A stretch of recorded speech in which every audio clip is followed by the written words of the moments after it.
Welcome to How Can I Keep From Singing, a podcast devoted to exploring the power of people singing together, participating in this ancient activity. My name's Stuart Stotts. I come to you from rural Wisconsin. Today, I am so delighted to welcome my old friend, Paul Tinkerhess.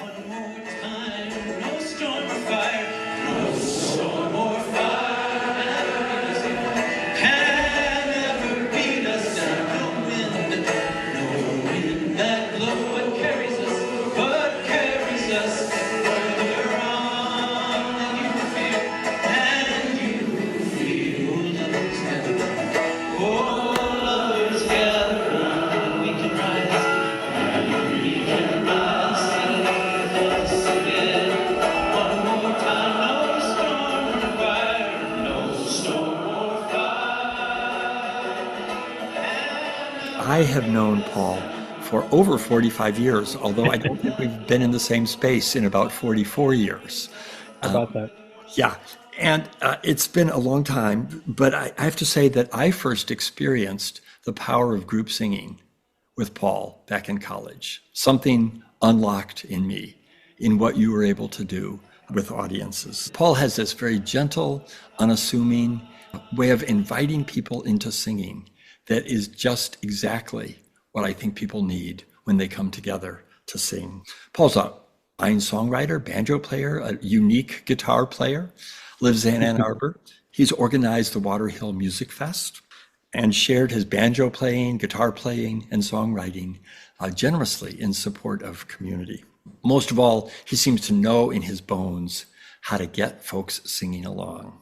You're a lifelong activist, Paul, and a singer and a role model to me. So welcome to How Can I Keep From Singing? Thank you for inviting me, Stuart. It's so good to have been in touch with you all these years, even virtually, and to remember those days when we were together long ago. Maybe we'll be together in person sometime. I hope that does happen sometime. So tell me about my association, and this may not actually be true in the way you think about it, but I remember how we were both involved in the anti-nuclear activities back in Evergreen, and you were the go-to guy to have, whether it was a rally or a meeting or protest or being arrested, to have there to sing, and you were so effective at leading people in this political situation. So I wonder if you could just maybe talk about that at the beginning. That may not be everything it is for you by any means, but there's a place to start. Well, it's funny, we were both young then, and but actually in my life, that was just a continuation of other causes that I had felt like songs could offer a contribution toward. I was raised in a very politically active family that was deeply involved in the civil rights movement in the 60s, even though we lived in the Midwest in Des Moines, Iowa. But we had 6 kids in our family, and our family would go and with one other family, we would picket pretty much us and them, and we would sing songs. Sometimes there'd be somebody there with a guitar that had learned some songs off a record or something, and that feeling of that a song can be useful when its words pertain to the situation that you're in. And if you can get other people to sing along on it, it can really boost spirits and keep people going. So then that was long before anti-nuclear power thing came along, or anti-nuclear weapons thing, all kind of joined up. But when that stuff started coming along, then I was very willing participant to lend what talents I could to sharing songs with people and to try to make a mark for a less dangerous world and coming, right? And I've always thought one of the powers of the I Have a Dream speech is that Martin Luther King was able to, even briefly in a way, flesh out a vision of a better world. I read once that people did not stop using butter churns because they were picketed and people said, stop using butter churns. It wasn't that. It was because there was a better way came along that was more enjoyable. It was a better world. And so they stepped into that, and the old way atrophies. I think part of the power in arts like music is you can, through the words of a song, create a vision of a better world that's realistic and that might make people want to just leave the old world behind. Take a step in that direction, exactly. You come from a family where there was singing and also singing in this political situation, you and this other family in Des Moines. How did you move from being a participant there, whatever the situation was, to getting in front of a group and saying, I've got a song, I've got my banjo? What was that sort of transition or growth? I'm sure it helped that my dad was a minister. And so when I was little, on Sundays, I would go and I think I sat up in the front row and I would see my dad talking to a bunch of people, sharing some words of wisdom that he thought might have an effect on their lives. Also, my dad was a singer. I remember my dad leading a family camp, a Quaker family camp once, and he had this big group of people. He was there as the director of this camp, but he started out with, Amen, a little louder, Amen, a little louder. And he went on through that whole thing, and then a little quieter and so on. I saw him leading a group in singing, and even though the words to that weren't particularly moving on any political subject, just the group unity that you got out of a thing like that was powerful to me. So when I was a freshman in college and my brother came back from Texas bringing my grandparents' banjo with him, I strummed on it a little bit. My brother showed me how to play clawhammer banjo by having me put his hand on the strings and did the little clawhammer motion. He had me put my hand right on top of his and go through that motion. So it very like kinetically taught me how to play that. And I found, oh heck, now I can do all those Kingston Trio songs, that we'd about worn out on the record player, and Odetta songs and Pete Seeger songs, all those songs I knew just by listening to them and by singing them at rallies. Now I had the three chords. And so sure enough at college, it turns out that's a pretty easy audience. Those, if you play music for your fellow students at college, they will probably clap. So we had a good time. I got together. My roommate turns out was David Wilkie, who's an excellent guitar player and knew hundreds of songs. So we started performing for college people, and we liked making people laugh. And so a lot of our songs had an element of humor in them. But then we also felt kind of a calling to try to be a little progressive in our art. And so, sang Down by the Riverside and stuff. And yeah, we did put in Down by the Riverside, one of my proudest accomplishments in a Zipper song was we added, I'm going to lay down my PhD. Down by the Yeah.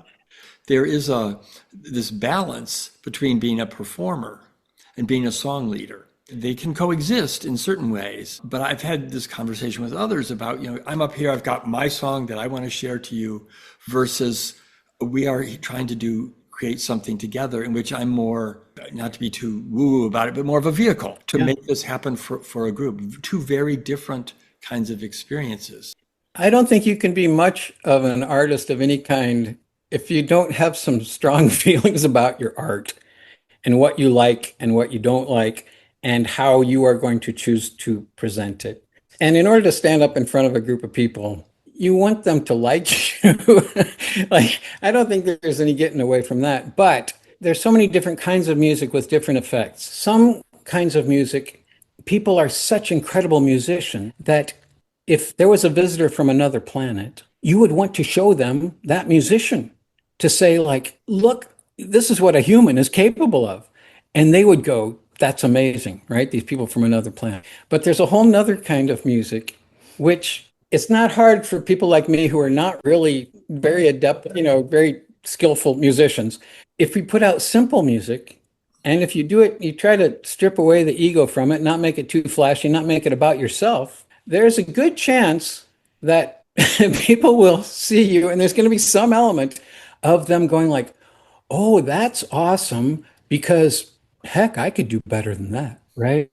And now that's not the kind of thing that's going to, talented musician or whatever, but you might puff yourself up a little bit, taking credit that you helped to empower people to feel like, hey, they could do that. I was starting to jot a little song down the other day that I might inspire an entire generation to look at my music and go, hey, I could do better than that. Yeah, right. Set the standard low. So yeah. And it's true. Did you see the little thing from Joni Mitchell that's floating around where she's talking about her album Blue? And she says, if you listen to those songs and you're thinking about me only, I have failed. Like, I wrote those for people to put their own love in the kind of music that I like the best. It is not about the performer. It's about what effect can they have on empowering the audience. I think Pete Seeger said something like, when you see it, a very talented virtuoso, let's just say, Yeah, oh, wow, look what they can do. But yeah, when you're singing as part of a group powerfully, you say, look what we can do. there So, you go. thinking about yourself as a song leader, if you're going into a situation, there's a call for that there's a place for singing, whether it's informally or whether maybe you're doing a concert, what are some of the considerations that maybe even innate to who you are because you've been doing it so long? But what kinds of things make that successful in what you're able to bring to it? Pete Seeger has a whole song. It's about words, words, words. And I've heard Pete Seeger say, when he was upset about Bob Dylan going electric at Newport, it wasn't the electric. Pete, I heard him say, I've used electricity since 1947 when I first had a microphone, right? He wasn't against the electricity. His complaint was people couldn't hear the words. Right, So right. you're thinking about what kind of song might be appropriate to possibly introduce to this group to help them sing along. It sure helps if the words are meaningful to that situation. I was at a Quaker family camp when I was a kid, and there were two brothers, the Gibbous brothers there. I think it was in Minnesota. And as we all packed up to drive away from that family camp, they stood there at the end of this, at the doorway of the schoolhouse where we were staying, and sang these like Kingston Trio songs. And one of them was So Long It's Been Good to Know You. And I was maybe 8 years old or something, but it clicked in me that, oh, these songs that I've heard in other places, but if you put that right song in the right context, it can, I think Pete said if I really have a talent, it's picking the right song at the right time. And if we're lucky, we pull that off. It's not, we don't do it every time. But just yesterday, I was at a memorial service for a friend who had died, and his daughter spoke about how this guy was not only a great scientist, but he took the time to appreciate the small things in life. And that I think she used the word grace. He had the grace to see these things. So I left some silence like you do in a Quaker meeting. And then I stood and I started in the middle of the song. And I sang that verse, about grace to accept every moment as a gift. It's Bob Franke, is a gift that is given to some. What can you do with your days but work and hope that your work binds your life, that your dreams bind your work to your play, and so on. But it was triggered by that woman said, and I don't know about you, but I'm one of those people, isn't it? Greg Artsner who has the line, I'm hearing songs and melodies in my mind. I'm one of those people. I know you are too. Some of us always a lot of songs going around in our minds. I mean, I'd love to play a game show where they come up with a subject and they say, "Do you know a song about that?" I'm pretty good at that, picking the right song for the occasion. Also, I think one thing we've got going for us is that I studied when we were in college together. Part of what I was studying was kind of the ancient folk processes, the Iliad and the Odyssey, and how these long stories were often told by bards who would sit down in an evening around a fire and they would start, and it was all rhyming. And so they'd tell, and then the next night you'd come back. But instead of having to memorize a whole long chapter of this story, they knew it in little bits. It wasn't, like they would have, when the guy got on his horse or whatever, there'd be a little rhyming bit about the noble steed gets on his white horse or something. And then in the bard's mind, that would trigger the next little section. And I think our brains from early days of evolution are hired to take in small little bits of wisdom. Imagine all those hundreds, thousands of years where there was no writing to pass down the wisdom of what it's like to be a human being. It was all done by people talking to each other and putting it into poems and songs. And I think it still comes with us when we're born in our DNA that we can take in that kind of medicine if people give us these little bumper sticker sized pieces of wisdom, which I think of songs as being in that category. People are ready to hear it. You're listening to How Can I Keep From Singing? My name is Stuart Stotts, and my guest today is Paul Tinkerhess. I think that's part of the thing with group singing. You've got to kind of fake it till you make it. Like my wife Claire had a horse when she was growing up, and when we had our first little baby, her mother told her, "Claire, remember when you had a horse and how you had to act like you were in control?" Right? The horse doesn't realize that if it wanted, it could gallop into the sunset anytime it wants. You got to act like, no, you can't. I'm in control. there is something to that in performing in front of a group where, I mean, does this sound familiar? You see a new folk singer stand up in front of you on a stage. I think there's some part of all of us that gets a little nervous because you don't know how competent this person is, and are they going to lead you into a great experience where you gain a lot of something from it, or is it going to be possibly embarrassing, to maybe they don't really know what they're doing very well or whatever. But so anyway, part of it is just standing up there and feeling comfortable in your own skin, doing what you're doing, and that means letting go of a lot of ego Right. and not worrying about what all those people might think about you. You kind of want them to like you, but that's not the important thing. The important thing is to share what you have to share. And hopefully, before the thing is done, in group singing, I always like to think of giving them a song they can take home. I like to work on at least one of the songs that we do so much that they won't be able to help themselves as they walk away.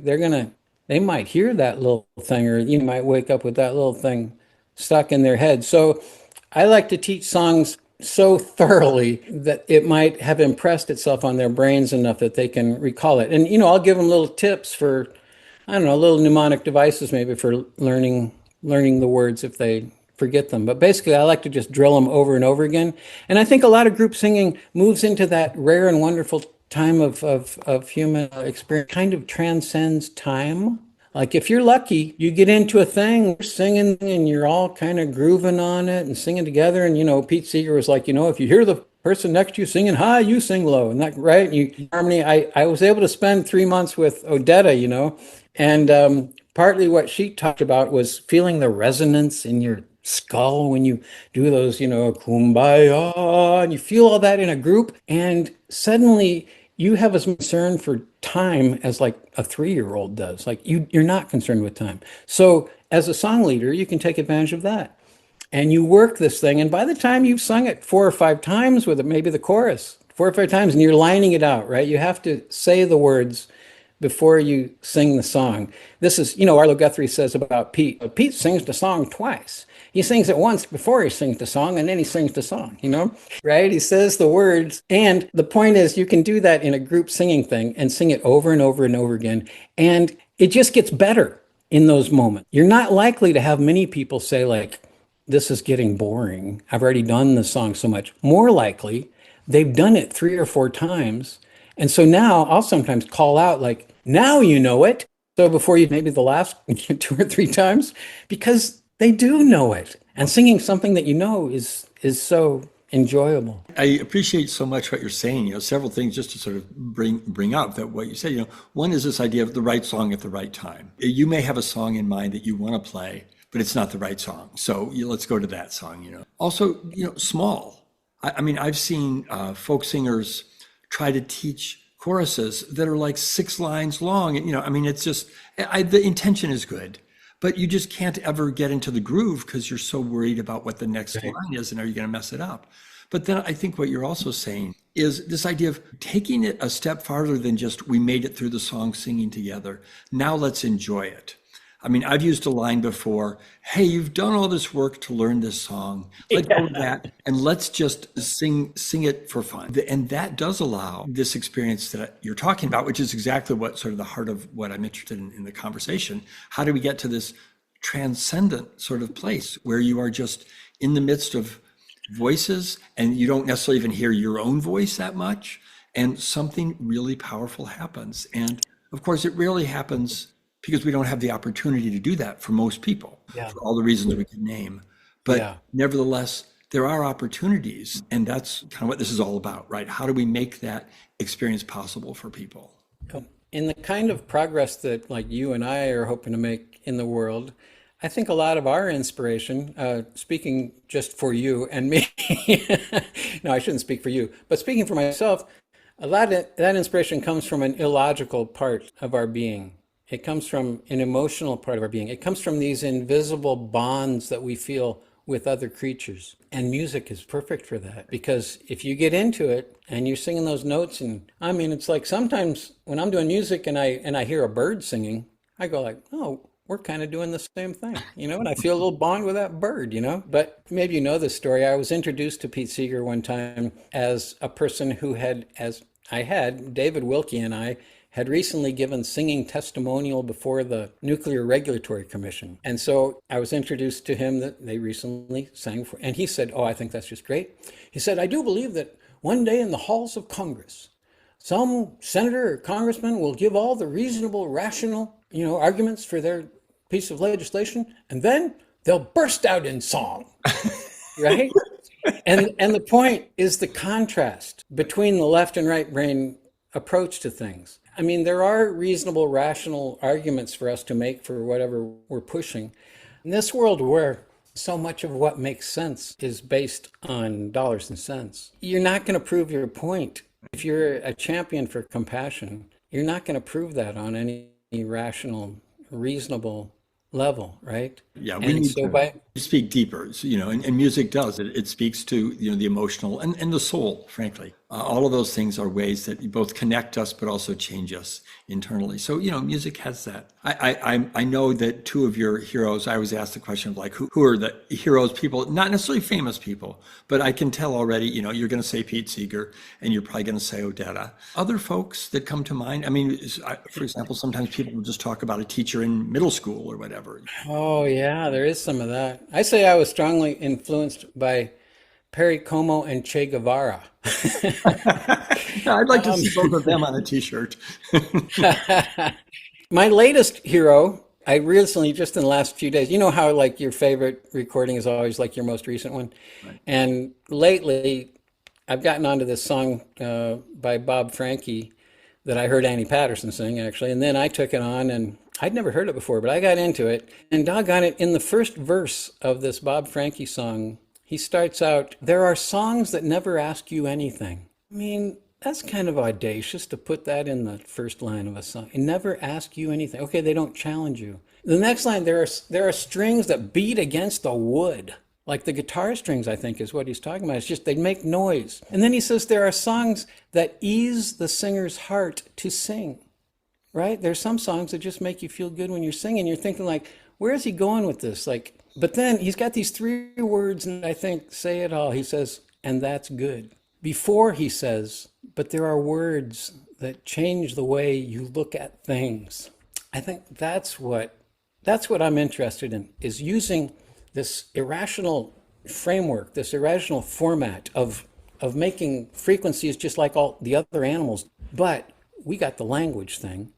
And you put that together into a human mind, and sometimes those words will move the levers in a human mind to actually change the way they look at things. That's great. And it also speaks to this thing that you and I both, I think, learned, 45 years ago about the folk process, that the folk process does shape songs, and in particular, songs Yeah, that groups sing. Because if there's an yeah, awkward syllable in there, yeah, a group is going to like round that off, just like a stone in the river. If it's a song meant for people to sing, if there are parts in there that can be, in most cases, taken out to make it easier for groups to yes, sing with power, that yeah. happens when people take on a song. Anything else you want to add from your years of experience and wisdom about this, group singing? What would you tell people here as kind of a, whatever you might want to say that you don't want to wake up tomorrow and go, oh, I should have said that? I think there's probably going to be plenty of those anyway. But I will say there's a taboo against making yourself vulnerable in this culture. There's generally not money to be made off of it. There's money to be made by pumping yourself up and lying about who you are and who other people are. But music, you can do it in a very vulnerable, I mean, it is kind of a vulnerable thing. You're kind of putting your heart on your sleeve. So you stand up in front of a group and you want to share stuff like that. You're putting yourself at risk. And maybe because we're so harshly judgmental toward ourselves, but we assume other people are judging us that way too. But if you can possibly let go of some of that ego stuff, life is short. What does it really matter there might be some people in that crowd going like, wow, that's really stupid what he's doing. You don't want to be that guy. Like, life is short. What does it really matter you want to give your gift and share it with compassion. And if there's a taboo in this culture against making yourself vulnerable, I think of these as being like pussy sores on the body of the culture. And one of them is sharing your personal, like, art. Any kind of sharing of art is like, it makes you vulnerable. If you can do it in a spirit of compassion, it can empower not only yourself, but it can empower the people who see it. This, This is very fundamental grassroots organizing, kind of, is just dealing with your people on, I say, as you remember that little thing I wrote in that songbook, I know you referred to it once, where I said that putting songs in a songbook is kind of like putting them in a song refrigerator. Like they don't like being in there. right, They like to be floating around from a human mouth to a human ear. So that's the goal, is to go ahead and do it. And, whatever judgment you might have toward yourself or other people might have toward you, you will learn by doing it. It will inspire people one way or another. Either you'll inspire them to go like, that was incredible what he did. If there's an alien, we want to show them that guy. Or they'll be inspired by going like, I could do that. And my closing thought would be, however you can do it, do it. I like the banjo because it only has 4 strings that you need to fret. Find some instrument that you can make chords with. Ukulele is great, only 4 strings. An auto harp is really great. You can push the buttons.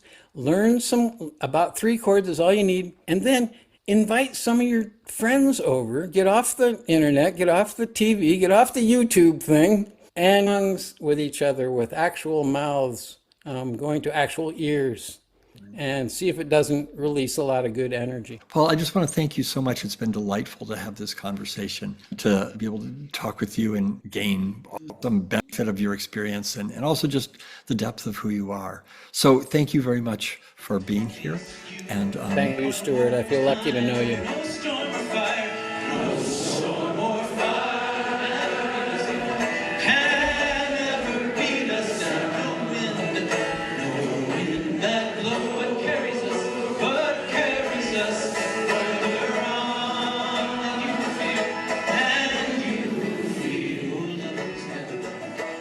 You've been listening to How Can I Keep From Singing, a production of Common Arts. My name is Stuart Stotts, and my guest today was Paul Tinkerhess.